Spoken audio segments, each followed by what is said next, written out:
Tea time with Trav. Sergeant Hassel was murdered at point blank range by his wife's side nigga. When y'all are done with somebody, why not just leave? Why do y'all have to kill them? Why do y'all think y'all are gonna get away with that?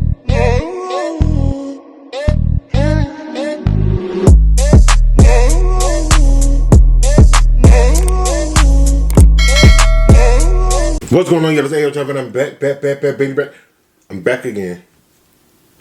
Had to make sure the mic was on. Woo! All right, y'all. Today we have, yes, I went in the kitchen. Y'all.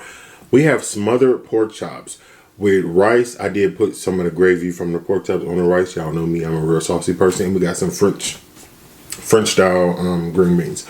I'm going to repeat that once I get y'all a close up. Y'all going to be like, Trav, show us. I got you. Father God, I come today to ask you to watch over this food. Please, if you're nourishment to my body, please have an digestive food properly in my brain in the morning run. Amen. Here we go, y'all. Y'all get into it. We got smothered pork chops. And yes, I made the gravy from scratch. We got our rice. Of course, I put the gravy on top of there. And then we got some French cut style green beans. I'm finna tear this up. Y'all, no, for real, look at that. Can't. Let me get my face out there. Y'all, do y'all see that? Do y'all see that? How hot is it? Oh, oh, it's hot. It's hot, all right. Get into that pork chop. I did my thing. I'm not gonna lie to y'all. Ooh, hoo, hoo, hoo.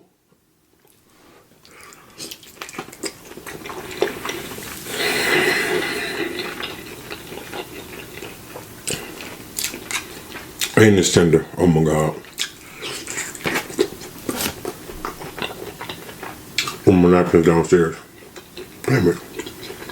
I'm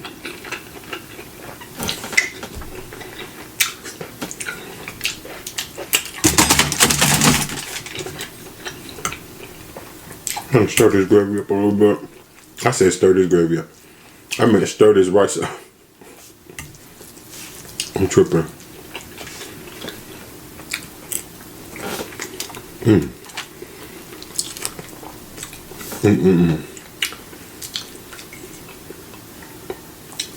Oh, there we go.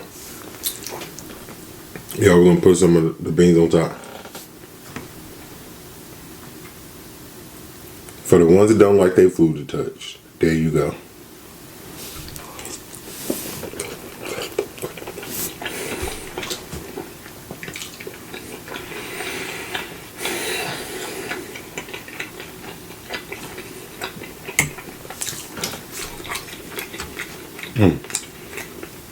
Yeah, I really can't cook when I want to.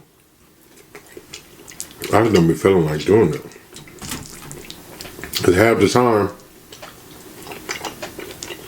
I don't be hungry no more after I cook. I never understood that. Like my mama always, she'd make these meals and then she wouldn't eat. She would eat like hours later. I should be like, I think something wrong with her. Maybe she's not in a good mood. I didn't understand it until I got older. When I started cooking for real.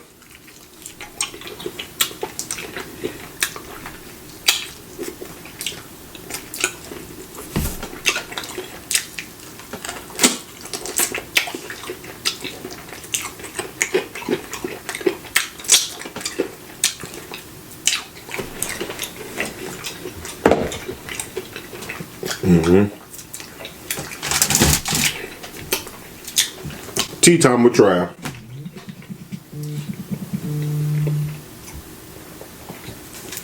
Y'all, so first off, before I get into my story time, my information has been leaked.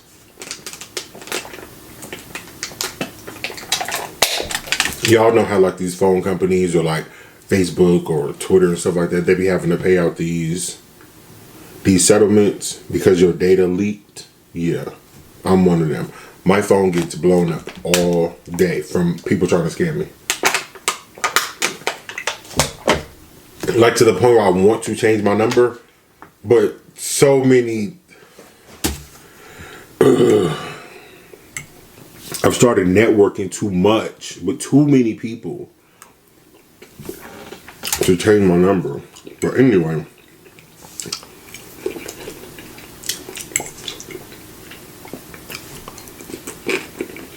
That's a bone.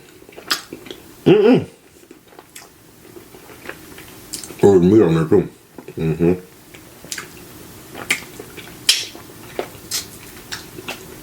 Bam.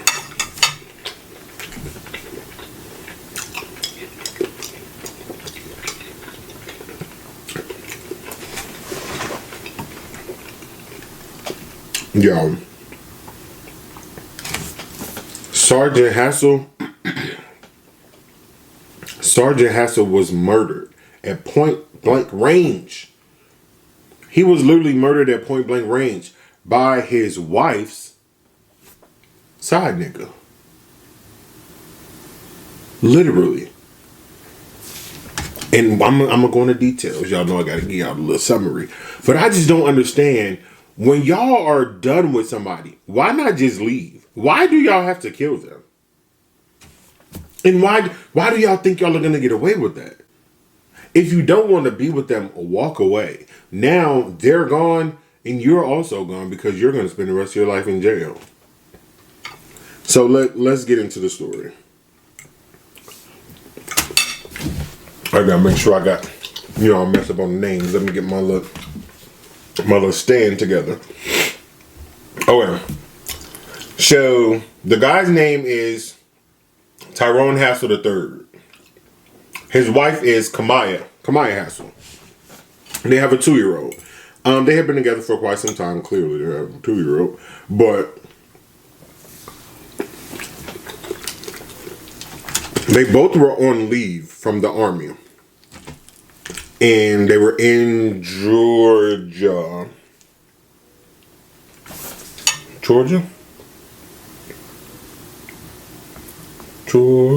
maybe. That's besides the damn point. Anyway, she was working as a truck driver, and he was working as a mechanic.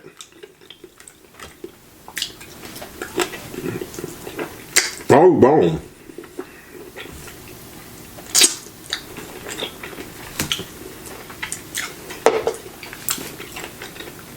Police get a 911 dispatch call stating that it's this woman, she's frantic, and she said her husband's been shot. Send somebody over here now, immediately.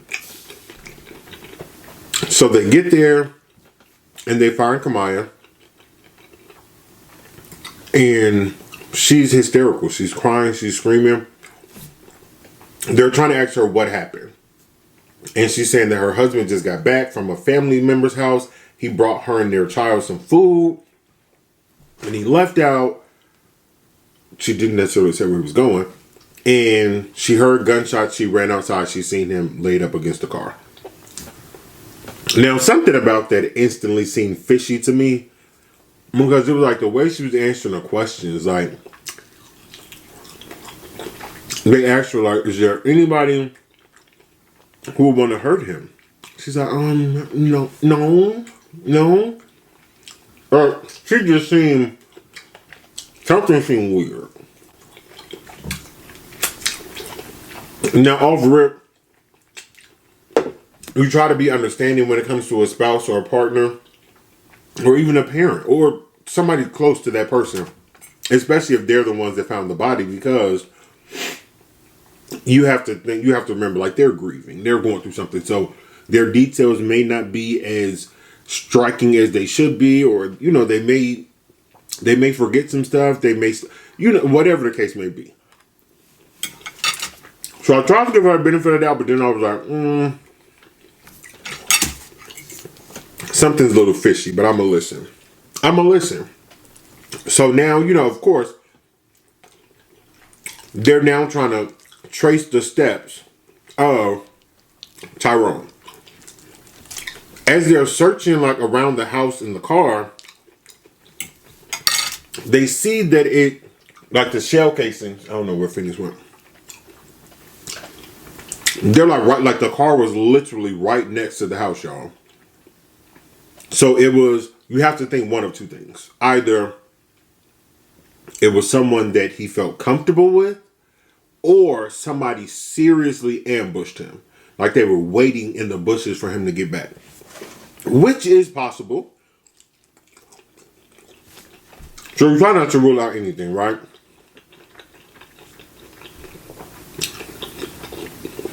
Tyrone's stepmother, I felt bad for her.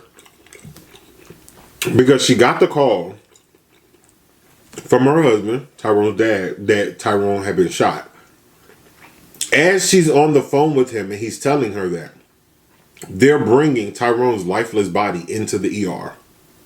At the same time, and I was just like, I know that had to be a lot. I know that had to be a lot. I feel bad for her. Now the dad, he is 1000% going full force, helping with this investigation, giving them names of people he hang out with, or he may have bumped into, or he may have argued with, but there weren't really anybody. Like, it seemed like Tyrone is a very positive person. So police, they retrace his steps in like the days and hours leading up to his death. He went to Walmart. Now the police asked her, did he have a gun in the house? Did he keep a gun in the house? She said yes. Come to find out, after they traced his steps at Walmart, they realized the same bullets that he went to Walmart to get were the same bullets that took his life. So now you ask yourself, what the hell is going on? What's going on here? About 2 weeks later, someone in the neighborhood, an older couple in the neighborhood, calls in with a tip and lets the police know that they want to talk. They want to talk. Because the police, after they viewed the Walmart footage, they did see him, having an interaction with two guys. And his dad's like, when they're trying to identify these guys, his dad's like, one of them looked familiar, but I'm not too sure. But come to find out, it was nothing to it. He just bumped into two people that he had grew up with. They spoke, they topped it up. It was what it was. Now, when police go follow up on this tip, like I said, it's an older guy. He looked like he's maybe in his 70s, 80s. So even with stories like that, and it's not to say that, older people can't, remember things, but something like that, of course, police follow up with every lead. Excuse me. But something like that, you may have to take with a grain of salt. Yes, you follow up on it and you do treat it as important, but in the back of your mind, you kind of like, as he was telling the story, some stuff seemed like he was like adding a little oomph to it. But he basically stated that he was in the bed and he saw like a car sitting and like kind of waiting. And then the person gets out of the car and goes into the direction of where Tyrone lived. And, he said eventually he heard a couple shots. And that was that.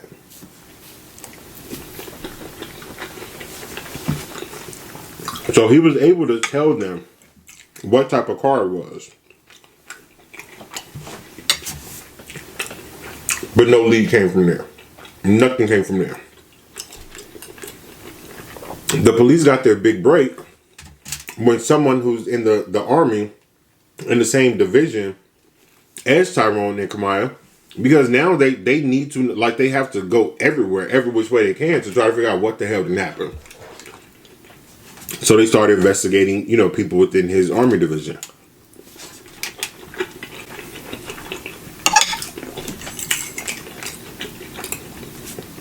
One of the guys tells police that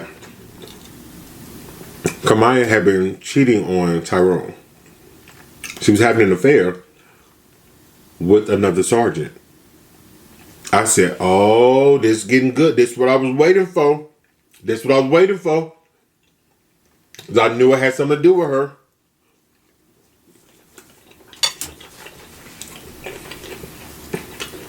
So he provides him with the boy's name, all of that. And he tells him, because they ask, like, what do you mean, right? What's happening between them? What do you know? And he said that it was a sexual relationship.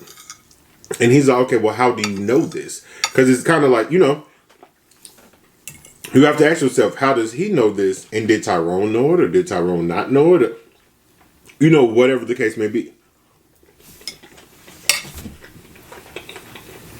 He talked about a time where they went out and he ended up coming into the dorm and actually seeing them, like, in the act.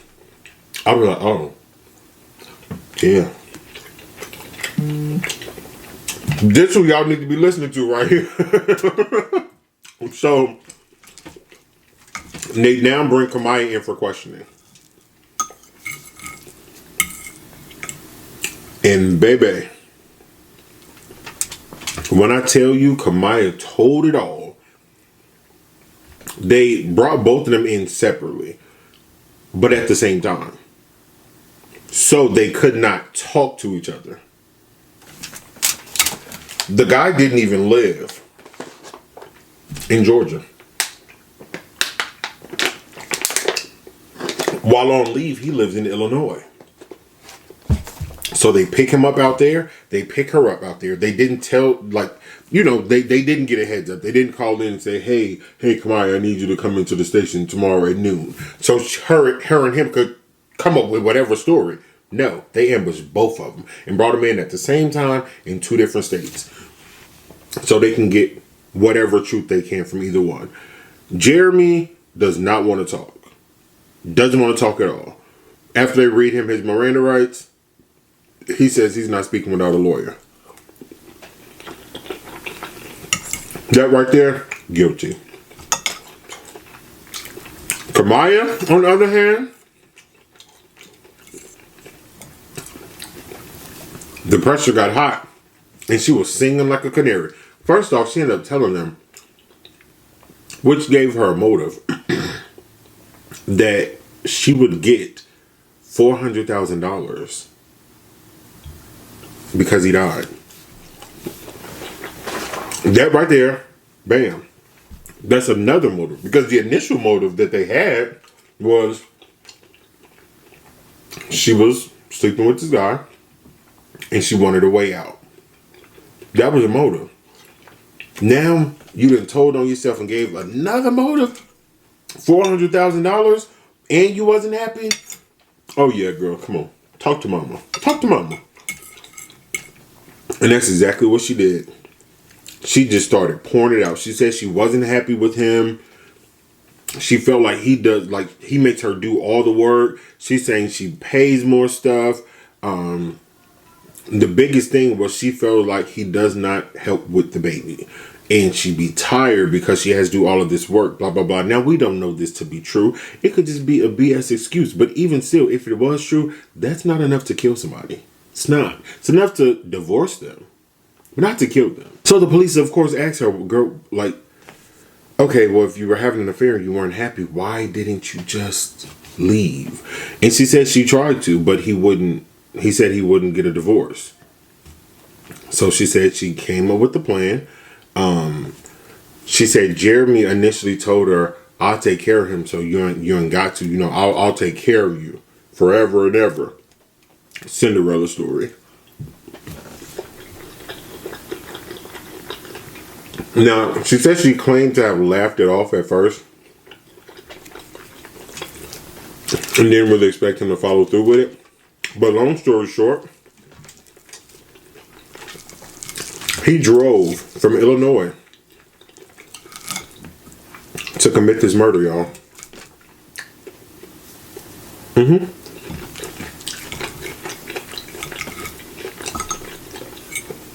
And she ended up telling him, like, hey, this is what he's doing. This is where he's at. This is where he's going.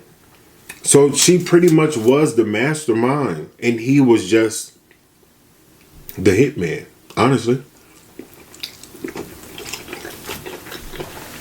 But they both ended up getting locked up.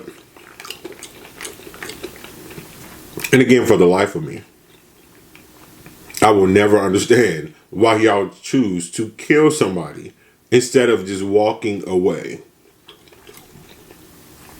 She didn't say anything about this being an abusive relationship. She didn't say anything about him sexually assaulting her. Nothing of that nature.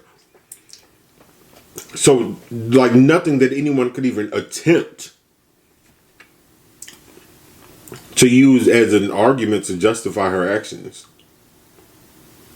She just wasn't happy. But it be that puppy love. It be that puppy love. We all have been there. When you first start dealing with somebody, everything's just seems great. You just want to be up under them. But if you're married to someone or even dating someone and you feel as though, I still don't believe her, I feel like she's lying, but and you feel as though that person is not giving you what you want. They're not giving you the attention you want. They're not giving you the help. Whatever it is that you feel like you want or you need from your partner, when you feel like they are not doing that, and they're only giving you 20%, because we all have 100%. You feel like they're only giving you 20%. Wait, pause. I'm sorry, I said it wrong. You feel like they're giving you 80%. And you're missing that additional 20% to be 100% fulfilled. Excuse me. And now you'll meet somebody. You'll meet somebody else. Because you're yearning for that 20%. That's what you're looking for. So you meet this person and they're giving you this 20% that you're missing from your partner. But what you don't know is, outside of that 20%, they're going to be missing the 80. But because they're giving you that 20% that you're missing from your 80%, you jump ship. I've definitely done it. I can't even lie to you. I've done it. We're not going to talk about how many times they don't judge me. But I've done it quite a few times. And then I realized, damn, this person gave me 80%. This person gave me the 20 that I was missing. But that's it. Nothing else.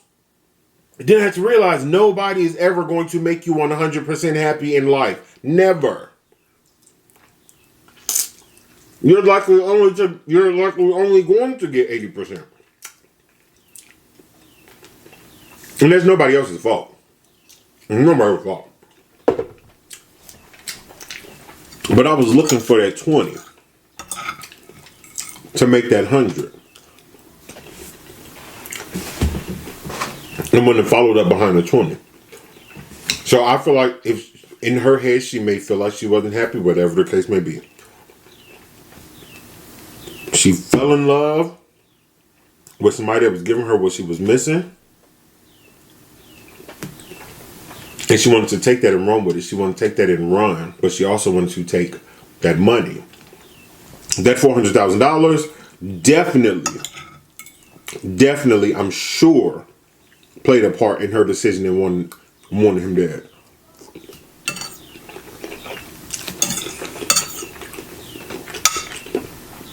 That's disgusting. That's disgusting. And to add insult to injury, y'all, like I told y'all, they have a 2-year-old son. That son now doesn't have a dad. His dad is gone. He physically doesn't have a mother. And emotionally, because it's only so much you can, it's only but so many times they can talk on the phone. So now he's parentless, outside of his grandparents. What Kamaya did to me, it was like she couldn't have shitted on him and his family more than what she did. That's what I thought. She couldn't. There's no way she could shit on them anymore. But she did. Because Tyrone was gone, he no longer legally can make any decisions for the sake of their child. He can no longer do that. So Kamaya went and granted full custody of their son to her mother. And her mother will not allow Tyrone's family to see their son. I said that is some sick stuff. And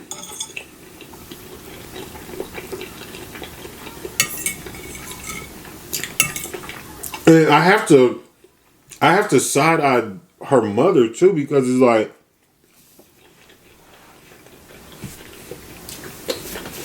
why are you okay with that? Even if you did end up getting full custody, which I feel like the grandparents should split it.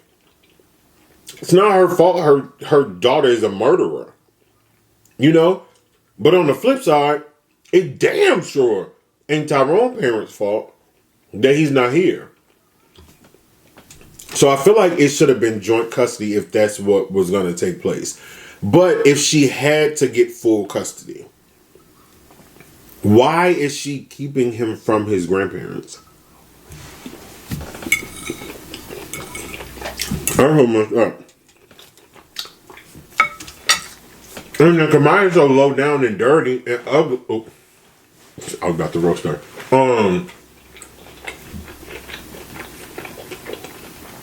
You literally ruined their life. You ruined their life. You took this boy from them. And now you turn around and take their grandson from them too. That's disgusting. Like, how are you punishing them out of anger? Is it anger? Is it anger because she in jail? Like it's their fault? She the one that murdered them. She murdered him. And then y'all, on top of that, do y'all know Kamaya was living with him? Kamaya and Tyrone was living with his dad and his stepmom while they were on leave. So this murder that happened at his father's house that Kamaya is living in. So from the night of the murder up until she got arrested, she was still living with these people after killing their family member.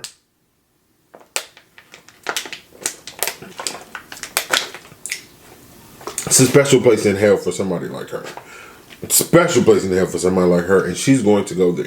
She's spending the rest of her life in jail, but she's also going to spend the rest of eternity with her soul burning in hell.